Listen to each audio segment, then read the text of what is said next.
ಪುಂಡಿ ಪಲ್ಯ ಎಲ್ಲರೂ ಇಷ್ಟಪಡ್ತೀವಿ. ನಮ್ಮ ಉತ್ತರ ಕರ್ನಾಟಕದಾಗಂತೂ ಎಲ್ಲರ ಮನೆಯೊಳಗೂ ಯಾವಾಗಲೂ ಮಾಡ್ತಿರ್ತೀವಿ. ಹೆಲ್ದಿ ಮತ್ತು ಟೇಸ್ಟಿಯಾಗಿರೋ ಈ ಪುಂಡಿ ಪಲ್ಯನ ಇವತ್ತು ನಾವು ಜೋಳದ ನುಚ್ಚು ಹಾಕಿ ಮಾಡೋಣ.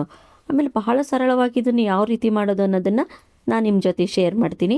ಇದನ್ನು ನೋಡ್ರಿ, ಜೋಳದ ಭಕ್ರಿ ಆಮೇಲೆ ಸಜ್ಜಿ ಭಕ್ರಿ ಯಾವುದ್ರ ಜೊತೆನೂ ತಿನ್ಬೋದು.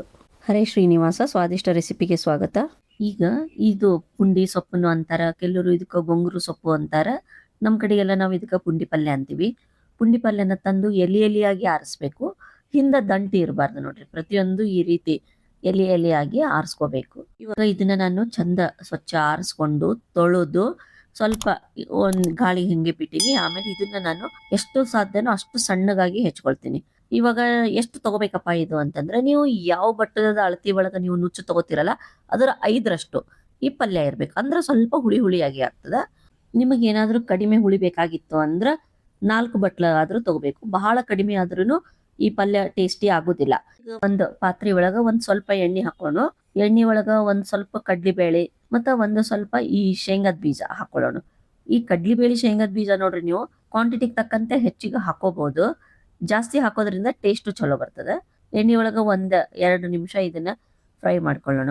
ಈ ಪುಂಡಿ ಪಲ್ಯ ಏನದಲ್ಲ, ಇದಕ್ಕೆ ಪುಂಡಿ ಸೊಪ್ಪು ಏನಾದ್ರೂ ಕಡಿಮೆ ಹಾಕಿದ್ರಿ ನೀವು ಅಂತಂದ್ರ ಟೇಸ್ಟ್ ಸರಿ ಆಗೋದಿಲ್ಲ. ಈ ಪುಂಡಿ ಪಲ್ಯದೇನ ಒಂಥರದ್ದು ಹುಳಿ ಮತ್ತೆ ಅದ್ರದ್ದು ಒಂದು ಫ್ಲೇವರ್ ಇರ್ತದಲ್ಲ, ಅದಕ್ಕೆ ನೀವು ಸ್ವಲ್ಪ ಪಲ್ಯ ಜಾಸ್ತಿನೇ ಹಾಕಿ ಇದನ್ನ ಮಾಡ್ಬೇಕಾಗ್ತದ. ಈ ಪುಂಡಿ ಪಲ್ಯಕ್ಕ ಕೆಲವರು ಜೋಳದ ನುಚ್ಚು ಹಾಕ್ತಾರ, ಕೆಲವರು ಗೋಧಿ ನುಚ್ಚು ಹಾಕ್ತಾರ, ಇಲ್ಲ ತೊಗರಿ ಬೇಳೆ ಹಾಕಿನೂ ನಾವು ಮಾಡ್ತೀವಿ. ತೊಗರಿ ಬೇಳೆ ಹಾಕಿ ಈ ಪುಂಡಿ ಪಲ್ಯನ ಯಾವ ರೀತಿ ಮಾಡಬಹುದು ಅನ್ನೋದನ್ನ ನಾನು ಆಲ್ರೆಡಿ ಈ ನನ್ನ ಚಾನೆಲ್ ಒಳಗ ಶೇರ್ ಮಾಡೀನಿ, ಲಿಂಕ್ ಕೊಡ್ತೀನಿ. ಇದು ನಮ್ಮ ಉತ್ತರ ಕರ್ನಾಟಕದ ಒಂದು ಎಲ್ಲರ ಮನೆಯೊಳಗೂ ಮಾಡುವ ಒಂದು ಪಲ್ಯ ನೋಡ್ರಿ. ಇದು ತಿಂಗಳಿಗೆ 1 ಸರ್ತಿ ಅಥವಾ 2 ಸರ್ತಿ 3 ಸರ್ತಿ ಈ ಪಲ್ಯ ಇದ್ದೇ ಇರ್ತದ. ಆಮೇಲೆ ಇದಕ್ಕ ನೀವು ಬೆಳ್ಳುಳ್ಳಿ ಬೇಕಾದವರು ಫ್ರೈ ಮಾಡುವಾಗೂ ಬೆಳ್ಳುಳ್ಳಿ ಹಾಕೋಬಹುದು, ಇಲ್ಲ ಬೆಳ್ಳುಳ್ಳಿ ಬೇಡ ಅನ್ನೋರು ಸ್ಕಿಪ್ ಮಾಡಿ ಹಿಂಗನ್ನ ಇದ್ರೊಳಗ ಹಾಕೋಬಹುದು. ಅವಾಗ ನಾವು ನಮ್ಮ ಊರ್ ಕಡೆ ಹೋಗಿರ್ತೀವಲ್ಲ, ಅವಾಗ ಅಲ್ಲಿ ಬಹಳ ಎಳಿಯಾಗಿರೋ ಈ ಪುಂಡಿ ಸೊಪ್ಪು ಸಿಗ್ತದಲ್ಲ, ಪುಂಡಿ ಪಲ್ಯ, ಅವಾಗ ನಾವೇನ್ ಮಾಡ್ಬೇಕು, ಅದನ್ನ ತಂದು ಆರಿಸಿ ಅದನ್ನ ಯಾವ ರೀತಿ ನಾವು ಸ್ಟೋರ್ ಮಾಡಿ ಫ್ರಿಜ್ ಒಳಗೆ ಇಡ್ಬೋದು ಅನ್ನೋದನ್ನ ನಾನು ಹಳೆ ವಿಡಿಯೋದೊಳಗೆ ಶೇರ್ ಮಾಡೀನಿ, ನೀವು ನೋಡ್ರಿ. ಇವಾಗ ಚಂದ ಫ್ರೈ ಆಗ್ಯದ ಪಲ್ಯ. ಇವಾಗ 1 ಕಪ್ ಜೋಳದ ನುಚ್ಚಿಗೆ ನಾನು ಇಲ್ಲಿ 4 ಕಪ್ ನೀರನ್ನು ಹಾಕ್ಲಿಕ್ಕತ್ತೀನಿ. ಜೋಳದ ನುಚ್ಚಾತು ಗೋಧಿದು ನುಚ್ಚಾತು ಯಾವುದೇ ತಗೊಳ್ರಿ, ಸ್ವಲ್ಪ ನೀರು ಜಾಸ್ತಿ ಬೇಕಾಗ್ತದೆ, ಅಂದ್ರೆ ಚಲೋ ಬೇಯ್ತದ. ಇವಾಗ ಇದು ನೀರು ಸ್ವಲ್ಪ ಕುದಿಯೋವರೆಗೂ ಇಲ್ಲೇ ಮೆಣಸಿನ್ಕಾಯಿದು ಒಂದು ಚಟ್ನಿ ಮಾಡ್ಕೊಳ್ಳೋಣ. ಒಂದು ಮಿಕ್ಸರ್ ಜಾರ್ ಒಳಗೆ ನಿಮಗೆ ಖಾರ ಎಷ್ಟು ಬೇಕೋ ಅಷ್ಟು ನೀವು ಮೆಣಸಿನ್ಕಾಯಿ, 1 ಟೀ ಸ್ಪೂನಿನಷ್ಟು ಜೀರಿಗೆ ಹಾಕೊಳ್ರಿ, ಒಂದು ಸ್ವಲ್ಪ ಚಿಟಿಗೆ ಉಪ್ಪು ಹಾಕ್ಕೊಂಡು ಇದನ್ನು ನಾವು ಪೇಸ್ಟ್ ಮಾಡ್ಕೊಳ್ಳೋಣ. ಈಗೆಲ್ಲ ಈ ಪುಂಡಿ ಪಲ್ಯ ಏನಿರ್ತದಲ್ಲ ಸ್ವಲ್ಪ ಖಾರವಾಗಿನೇ ಇರ್ತದೆ. ನೀವು ಎಷ್ಟು ಬೇಕೋ ಅಷ್ಟು ಖಾರ ಮಾಡ್ಕೊಳ್ರಿ. ಇವಾಗ ಎಲ್ಲ ಬಾಯ್ಲ್ ಆಗ್ಲಿಕ್ಕತ್ತದ. ಪಲ್ಯನೂ ನೋಡ್ಬೋದು ನೀವು, ಚಂದ ಸ್ವಲ್ಪ ಸಾಫ್ಟ್ ಅದು ಆಗ್ಯದ. ಇವಾಗ ಇದಕ್ಕೆ ನಾನು 1 ಕಪ್ಪಿನಷ್ಟು ಜೋಳದ ನುಚ್ಚು ಹಾಕ್ಲಿಕ್ಕತ್ತೀನಿ. ನಿಮ್ಮ ಹತ್ರ ಜೋಳದ ನುಚ್ಚು ಇದ್ದಿದ್ದಿಲ್ಲ ಅಂದ್ರೆ ಗೋಧಿ ನುಚ್ಚು, ಈ ಜವೆ ಗೋಧಿ ಅಂತಾರಲ್ಲ ಅದನ್ನು ಹಾಕೋಬೋದು. ಆಮೇಲೆ ತೊಗರಿ ಬೇಳೆ ಹಾಕಿನೂ ನೀವು ಇದನ್ನು ಮಾಡ್ಬೋದು. ಅದ್ರದ್ದು ರೆಸಿಪಿದು ಲಿಂಕ್ ನಾನು ಕೆಳಗೆ ಡಿಸ್ಕ್ರಿಪ್ಷನ್ ಬಾಕ್ಸ್ ಒಳಗೆ ಕೊಟ್ಟಿರ್ತೀನಿ. ಈ ರೀತಿ ಒಂದು ಸರ್ತಿ ಪುಂಡಿ ಪಲ್ಯವನ್ನು ನೀವು ಮಾಡಿ ಹೇಗೆ ಅನ್ನಿಸ್ತು ಅನ್ನೋದನ್ನು ಪ್ಲೀಸ್ ನಂಗೆ ಕಾಮೆಂಟ್ಸ್ ಮಾಡಿ ಹೇಳ್ರಿ. ಈ ಪುಂಡಿ ಪಲ್ಯ ನೋಡ್ರಿ, ಜೋಳದ ಭಕ್ರಿ, ಸಜ್ಜಿ ಭಕ್ರಿ, ಇಲ್ಲ ಧಪಾಟಿ ಅಂತ ನಮ್ಮ ಕಡೆಗೆ ಏನು ಮಾಡ್ತೀವಲ್ಲ ಅದ್ರ ಜೊತೆ ಭಾಳ ಟೇಸ್ಟಿಯಾಗಿರ್ತದೆ. ಈ ಪಲ್ಯ 2 ದಿನ ಇಟ್ಟರೂ ಕೆಡೋದಿಲ್ಲ. ನೀವು ಎಲ್ಲೇ ಪ್ರವಾಸಕ್ಕೆ ಹೋದ್ರೂ ಈ ಪಲ್ಯವನ್ನು ನಿಮ್ಮ ಜೊತೆ ತೊಗೊಂಡು ಹೋಗ್ಬೋದು.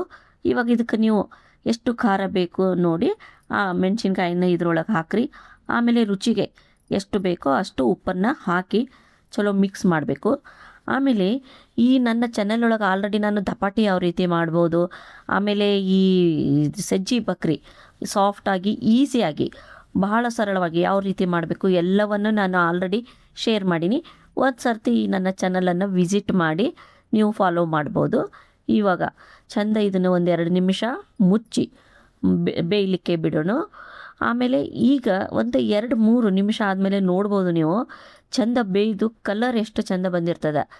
ನೀವೇನಾದರೂ ಸೊಪ್ಪು ಇದು ಪುಂಡಿ ಸೊಪ್ಪು ಏನಾದರೂ ಪಲ್ಯ ಇದ್ರೊಳಗೆ ಕಡಿಮೆ ಹಾಕಿದರೆ ಈ ರೀತಿ ಕಲರು ಬರೋದಿಲ್ಲ, ಆಮೇಲೆ ಪಲ್ಯ ಟೇಸ್ಟೂ ಆಗೋದಿಲ್ಲ. ಈ ಪುಂಡಿ ಪಲ್ಯದ ಒಂದು ಫ್ಲೇವರ್ ಏನಿರ್ತದಲ್ಲ ಅದು ಜಾಸ್ತಿ ಈ ನುಚ್ಚಿನೊಳಗೆ ಇರಬೇಕು. ಇವಾಗ ಇದಕ್ಕೊಂದು ಒಗ್ಗರಣೆ ಮಾಡ್ಕೊಳ್ಳೋಣ. ನೀವು ಬೆಳ್ಳುಳ್ಳಿ ತಿಂತಿದ್ರೆ ಕುದಿಯೋವಾಗೆ ಬೆಳ್ಳುಳ್ಳಿಯನ್ನು ಸ್ವಲ್ಪ ಜಜ್ಜಿ ಹಾಕ್ಬೋದು. ಯಾರಿಗೆ ಬಹಳ ಉಗ್ರವಾದ ಬೆಳ್ಳುಳ್ಳಿ ವಾಸನೆ ಬೇಡ ಅವರು ಈ ರೀತಿ ಒಗ್ಗರಣೆ ಒಳಗೂ ಹಾಕ್ಕೋಬೋದು. ಸ್ವಲ್ಪ ಜಾಸ್ತಿ ಎಣ್ಣೆ ಹಾಕಿ ಒಗ್ಗರಣೆ ಮಾಡ್ಕೊಳ್ಳೋಣ, ಯಾಕಂದರೆ ಈ ಪಲ್ಯ ಜಾಸ್ತಿ ಒಗ್ಗರಣೆ ಹಾಕಿದ್ರೆ, ಎಣ್ಣೆ ಹಾಕಿದ್ರೆ ಬೇಗನೆ ಕೆಡೋದಿಲ್ಲ. ಅದಕ್ಕೆ ಆಮೇಲೆ ಸ್ವಲ್ಪ ಜಾಸ್ತಿ ಎಣ್ಣೆ ಕಾಯಿಸಿ ಅದರೊಳಗೆ ಸಾಸಿವೆ ಜೀರಿಗೆ ಹಾಕೊಂಡು ಸ್ವಲ್ಪ ಜಜ್ಜಿರೋ ಬೆಳ್ಳುಳ್ಳಿ ಹಾಕೀನಿ ನಾನು. ಬೇಡ ಅನ್ನೋರು ಸ್ಕಿಪ್ ಮಾಡಿ ಹಿಂಗನ್ನು ಹಾಕ್ಕೊಳ್ರಿ. ಸ್ವಲ್ಪ ಕರಿಬೇವು, ಆಮೇಲೆ ಸ್ವಲ್ಪ ಅರ್ಶಿನದ ಪುಡಿ ಹಾಕಿ ಒಗ್ಗರಣೆ ತಯಾರು ಮಾಡೋಣ. ಯಾರಿಗೆ ಬೆಳ್ಳುಳ್ಳಿ ಬೇಡ ಅವ್ರು ಬರೀ ಹಿಂಗೆ ಹಾಕ್ರಿ. ಯಾರಿಗೆ ಬೆಳ್ಳುಳ್ಳಿ ಬೇಕೋ ಅವರು ಇದ್ರೊಳಗೆ ಬೆಳ್ಳುಳ್ಳಿ ಹಾಕ್ಕೊಂಡು ಮಾಡ್ಬೋದು. ರುಚಿಕರವಾದ ಆರೋಗ್ಯಕರವಾದ ಈ ಪುಂಡಿ ಪಲ್ಯ ರೆಡಿ ಆಗಿದೆ. ಇದಕ್ಕೆ ನೀವು ಎಕ್ಸ್ಟ್ರಾ ಒಗ್ಗರಣೆ ಬೇಕಾದ್ರೆ ಹಾಕೋಬೋದು, ಬೇಡ ಅಂದ್ರೆ ಹಾಗೇನೂ ಬಿಡ್ಬೋದು. ಆಮೇಲೆ ಜೋಳದ ರೊಟ್ಟಿ, ಸಜ್ಜಿ ರೊಟ್ಟಿ ಯಾವುದ್ರ ಜೊತೆಗೂ ತಿನ್ನಿರಿ, ಬಹಳ ಟೇಸ್ಟಿಯಾಗಿರ್ತದೆ. ಒಂದು ಸರ್ತಿ ಇದನ್ನು ನೀವು ಮಾಡಿ ನೋಡಿರಿ.